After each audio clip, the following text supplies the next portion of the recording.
വിശ്വാസികളായ മനുഷ്യർക്ക് ഒരുപാട് വാഗ്ദാനങ്ങൾ നൽകിയിട്ടുണ്ട്. ആ വാഗ്ദാനങ്ങളൊക്കെ അള്ളാഹു നിറവേറ്റുക തന്നെ ചെയ്യുമെന്നാണ് ഖുർആനിലൂടെ അള്ളാഹു നമ്മെ പഠിപ്പിക്കുന്നത്. മനുഷ്യർക്ക് സ്വർഗം തരാം എന്ന് അള്ളാഹു പറഞ്ഞു. മനുഷ്യർക്ക് സമൃദ്ധിയും സമാധാനവും തരാമെന്ന് അള്ളാഹു പറഞ്ഞു. മനുഷ്യർക്ക് രക്ഷയും ആശ്വാസവും നൽകാമെന്ന് അള്ളാഹു പറഞ്ഞു. ഇതൊക്കെ അള്ളാഹുവിന്റെ വാഗ്ദാനങ്ങളാണ്. അത് ഖുർആൻ നമുക്ക് പറഞ്ഞു തരുന്നുണ്ട്. അള്ളാഹുവിന്റെ വാഗ്ദാനം അള്ളാഹുവിന്റെ വാഗ്ദാനം അള്ളാഹു ലംഘിക്കുകയില്ല. പക്ഷേ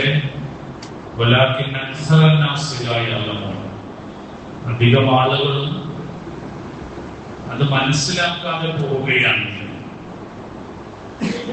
അള്ളാഹു അവന്റെ വാഗ്ദാനം നമുക്ക് നൽകിയിട്ടുള്ള വാഗ്ദാനങ്ങൾ അത് ലംഘിക്കാതെ അല്ല നമുക്ക് അത് ലഭ്യമാക്കണമെങ്കിൽ നമ്മൾ ചെയ്യേണ്ട കുറെ കാര്യങ്ങൾ കൂടി അല്ല നമ്മളോട് പറയുന്നത്.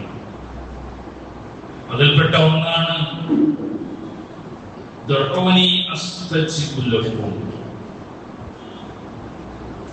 നിങ്ങൾ എന്നോട് പ്രാർത്ഥിക്കണം. നിങ്ങൾ എന്നോട് പ്രാർത്ഥിച്ചാൽ ഞാൻ നിങ്ങൾക്ക് ഉത്തരം നൽകുക തന്നെ ചെയ്യും. മനുഷ്യരായ നമ്മളൊക്കെ, വിശ്വാസികളായ നമ്മളൊക്കെ അള്ളാഹുവിനോടുള്ള പ്രാർത്ഥന നമ്മുടെ നിത്യജീവിതത്തിലെ നമ്മൾ ഇടപെടുന്ന ഓരോ രംഗങ്ങളിലും പ്രാർത്ഥിക്കേണ്ട പ്രാർത്ഥനകൾ നമ്മൾ ചെയ്യാറുണ്ട്. അള്ളാന്റെ വാഗ്ദാനം അള്ളാഹ് നിറവേറ്റണമെങ്കിൽ നിങ്ങൾ അള്ളാഹുവിനോട് പ്രാർത്ഥിക്കണം. അതേതൊരു സന്ദർഭമായിരുന്നാലും നമ്മളൊന്ന് ഓരോരുത്തരും നമ്മൾ ആലോചിച്ച് നോക്കിയാൽ മതി. ഇന്ന് രാവിലെ നമ്മൾ ഉറക്കിൽ നിന്ന് എഴുന്നേറ്റപ്പോ അള്ളാഹുവിനോടുള്ള പ്രാർത്ഥനയോട് കൂടിയാണോ നമ്മൾ എഴുന്നേറ്റത്?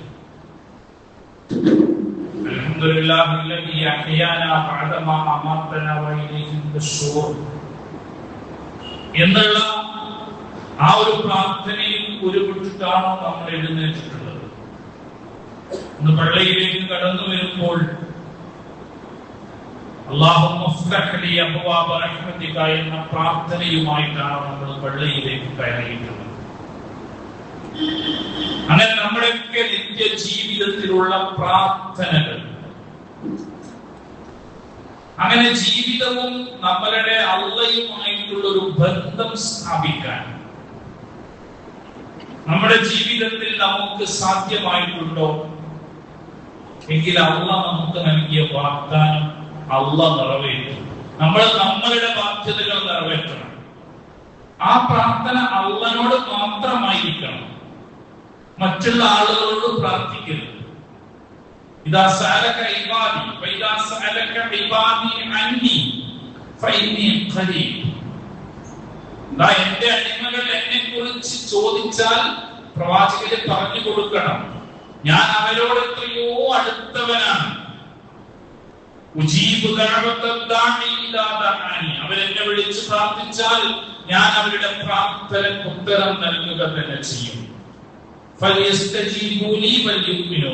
എന്നോട് ഉത്തരം തേടുകയും എന്നിൽ വിശ്വസിക്കുകയും ചെയ്യട്ടെ. അവർക്ക് അവർ സന്മാർഗം പ്രാപിച്ചവരായി മാറും. അപ്പൊ അള്ളാഹ് നമുക്ക് നൽകിയിട്ടുള്ള വാഗ്ദാനം നിറവേറ്റണമെങ്കിൽ അള്ളാഹുവിനോട് നമുക്കുള്ള ചില കടമകളുണ്ട്.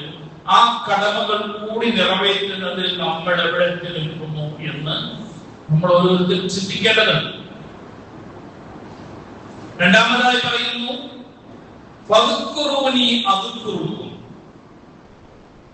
നിങ്ങൾ എന്നെ ഓർക്കണം, അള്ളാഹിനെ ഓർക്കണം, അള്ളാഹുവിനെ സ്മരിക്കണം.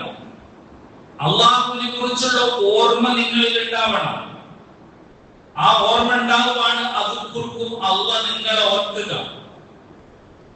റസൂലുള്ളാഹി സ്വല്ലല്ലാഹു അലൈഹി വസല്ലം ഒരിക്കൽ പറഞ്ഞു, യുതാബിൽ അബ്ദ് യൗമൽ ഖിയാമ, അന്ത്യനാളിൽ ഒരു മനുഷ്യനെ കൊണ്ടുവരികയാണ്, ഒരു അടിമയെ കൊണ്ടുവരികയാണ്.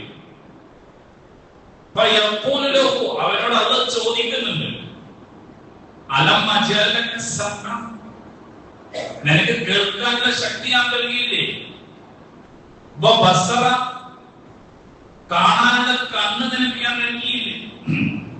വവലദ, നിനക്ക് മക്കളെ ഞാൻ നൽകിയില്ലേ?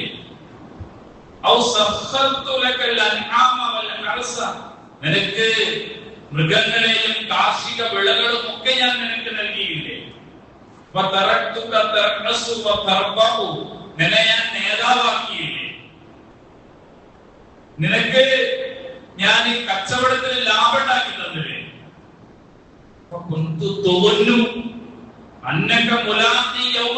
നീ വിചാരിച്ചോ ഈ ദിവസം ഇങ്ങനെയുള്ള ഒരു മുലാഖ, കണ്ടുമുട്ടുന്ന ഒരു സന്ദർഭം ഉണ്ടാകുകയില്ല എന്ന് നീ വിചാരിച്ചോ? എപ്പോഴും അപ്പൊ ആ മനുഷ്യൻ പറയും ഇല്ല.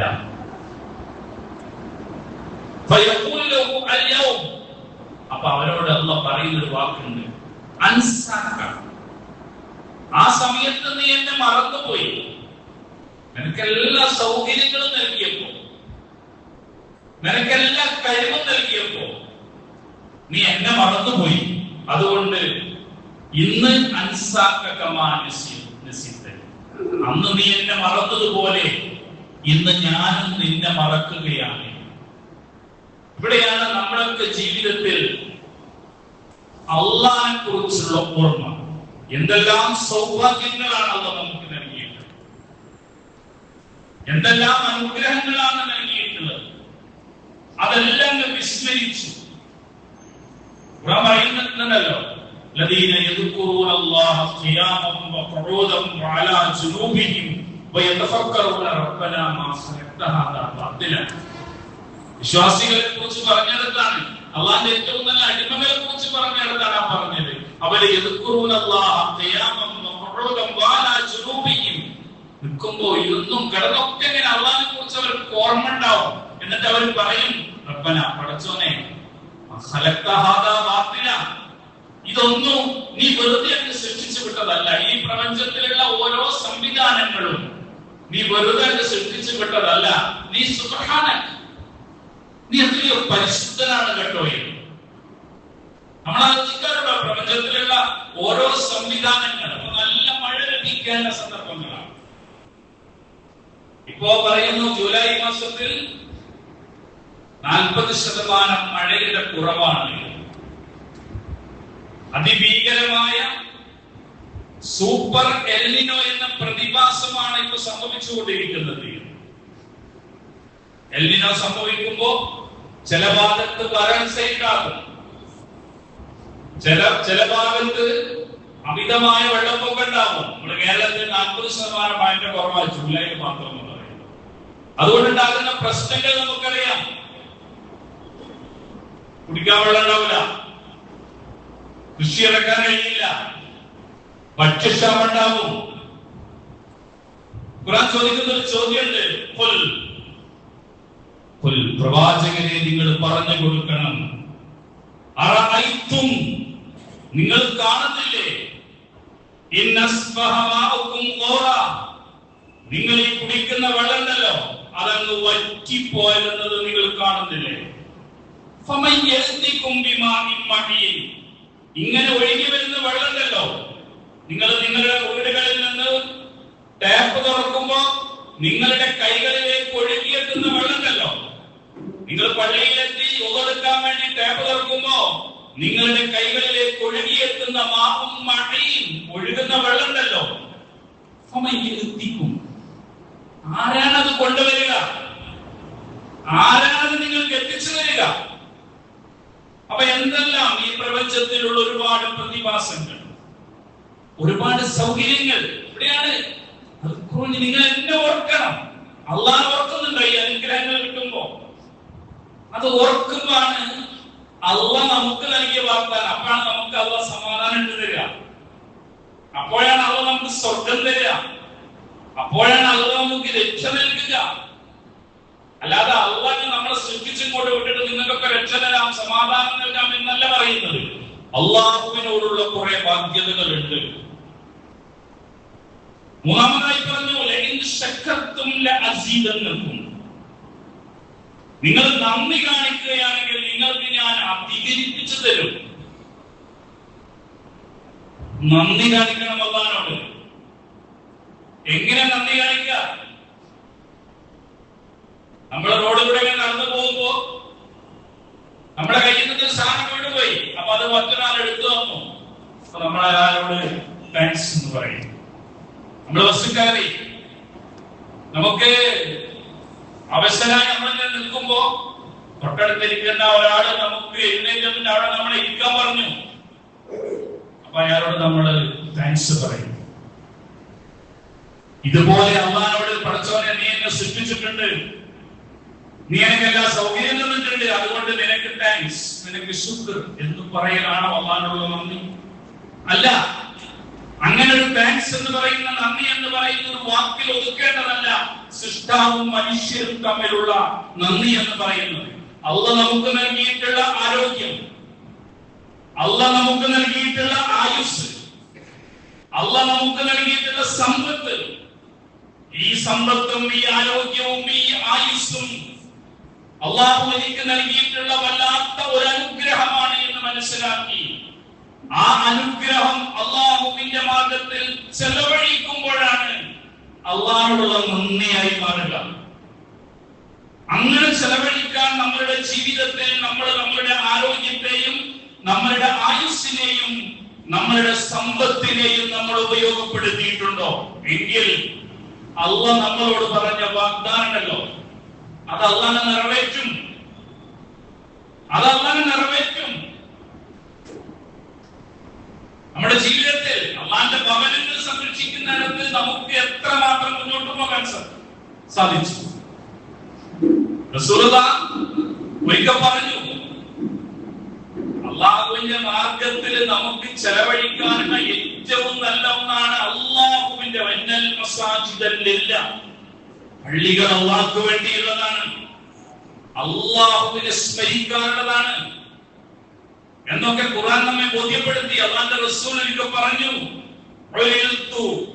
എനിക്കിങ്ങനെ കാണിക്കപ്പെട്ടിട്ടോ. എന്താ കാണിച്ചത്? അലയ്യ ഉജൂറ ഉമ്മത്തി, എന്റെ സമുദായത്തിന്റെ പ്രതിഫലം എനിക്ക് ഇങ്ങനെ കാണിച്ചു തന്നു.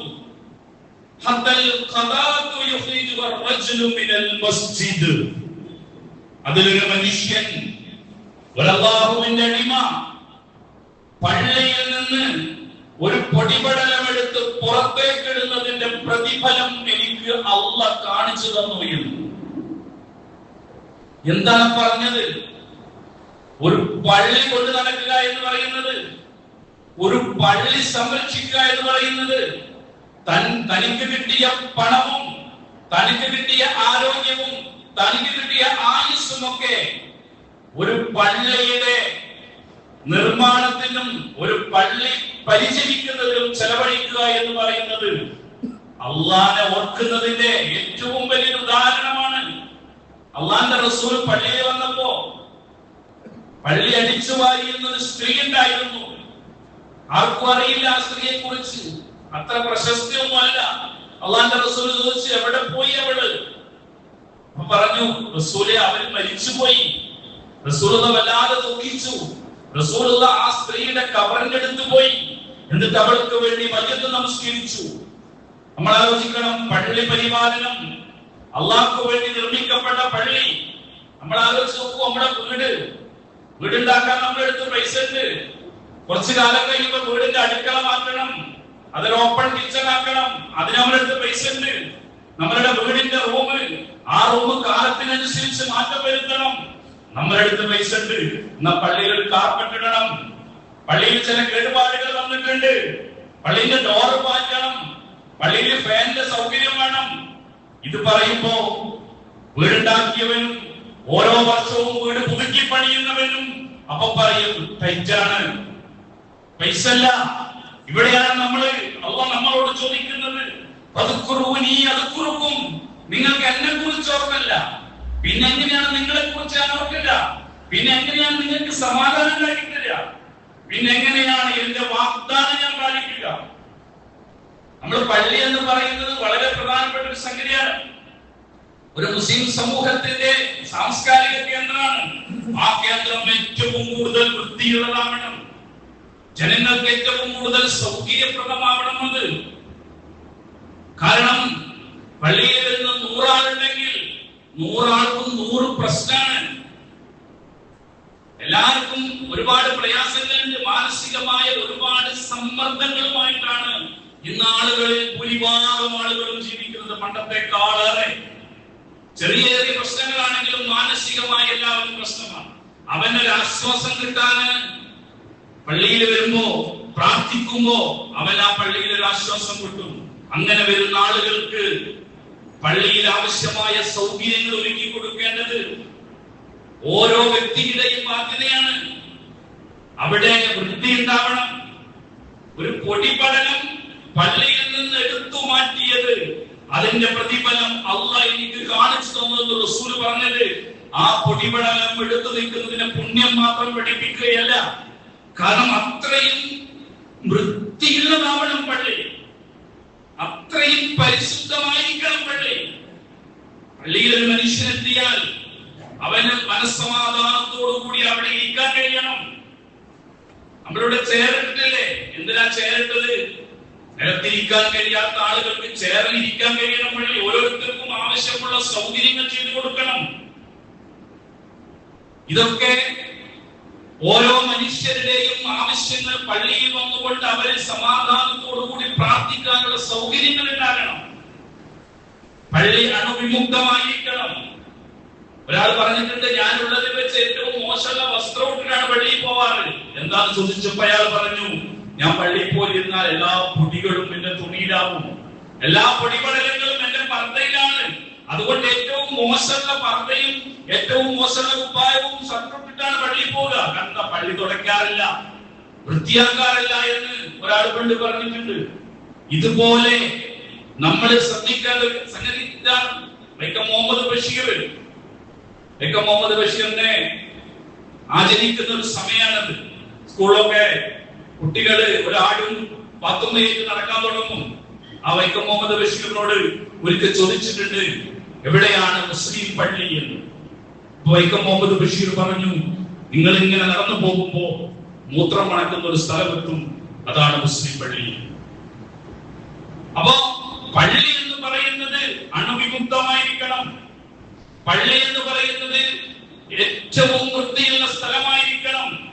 ആളുകൾക്ക് ആ പള്ളിയിൽ വന്നിരുന്നാൽ അവർക്ക് മൗനമായി പ്രാർത്ഥിച്ചുകൊണ്ട് അള്ളാഹുവിനോട് പറയാനുള്ള കാര്യങ്ങൾ പറഞ്ഞുകൊണ്ട് അവിടെ സ്വസ്ഥമായി ഇരുന്ന് പ്രാർത്ഥിക്കാനും ആരാധന നടത്താനും കഴിയുന്ന രൂപത്തിലായിരിക്കണം പള്ളി എന്ന് പറയുന്നത്. ഇവിടെയാണ് നമ്മൾ ആലോചിക്കേണ്ടത്. അള്ളാഹുവിനെ ആരാധിക്കാൻ വേണ്ടി നിർമ്മിക്കപ്പെട്ട പള്ളി, ആ പള്ളി സംരക്ഷിക്കുന്നിടത്ത് നമ്മൾ എത്രമാത്രം മുന്നിലുണ്ട്. എല്ലാവരും പറയും കമ്മിറ്റിക്കാർ നോക്കട്ടെ. ഇതൊരു കമ്മിറ്റിന്റെ മാത്രം ഉത്തരവാദിത്തമല്ല. കമ്മിറ്റിയിലെ 2-3 ആളോ വിചാരിച്ചാൽ മാത്രം നടക്കുന്നതല്ല. ഒരു പള്ളി വൃത്തിയാക്കാൻ, ആ പള്ളി കൊണ്ടു നടക്കുക എന്ന് പറയുന്നത് വലിയൊരു ഭാരിച്ച സാമ്പത്തികവും അതേപോലെ തന്നെ ആരോഗ്യപരമായും കായികമായും ഒക്കെ അതിന് പിൻബലം ഉണ്ടാകേണ്ടതുണ്ട്. ഇവിടെയാണ് നമ്മൾ ആലോചിക്കേണ്ടത്. നിങ്ങൾ അല്ലാഹുവിനെ ഓർക്കാറുണ്ടോ? ഓർക്കാറുണ്ടെങ്കിൽ അല്ലാഹ് നിങ്ങളെ ഓർക്കും. അങ്ങനെ ഓർക്കുമ്പോഴാണ് അല്ലാഹ് നിങ്ങൾക്ക് നൽകിയിട്ടുള്ള വഅദുണ്ടല്ലോ, അല്ലാഹ് നിങ്ങൾക്ക് നൽകിയിട്ടുള്ള ഒരു കരാറുണ്ട്. ആ കരാറ് പൂർത്തീകരിക്കുക ആ സമയത്താണ് എന്ന് ഖുർആൻ നമ്മെ ബോധ്യപ്പെടുത്തുന്നുണ്ട്.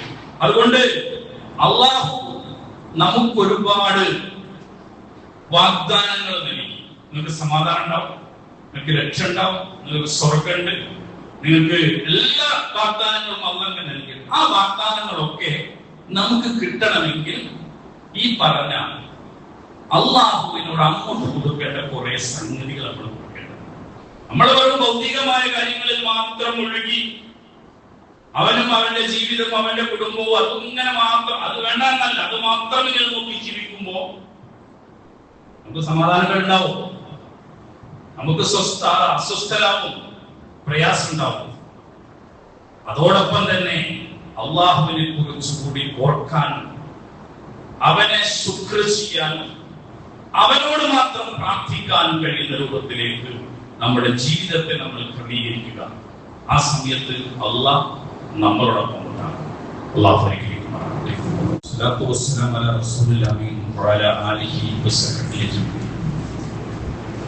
സഹോദരങ്ങളെ സഹോദരികളെ, സർവശക്തനായ അല്ലാഹുവിന്റെ വിധിവിലക്കുകൾ ജീവിതത്തിന്റെ എല്ലാ മേഖലകളിലും എത്തിച്ചുകൊണ്ട് യഥാർത്ഥ വിശ്വാസികളുമായി ജീവിക്കണമേ എന്ന് ഒരിക്കൽ കൂടി എന്നോടെന്ന പോലെ നിങ്ങളോട് ഉപദേശിക്കുന്നു. നാലാമതായി വിശുദ്ധ ഖുർആൻ നമുക്ക് പറഞ്ഞു തരുന്നത്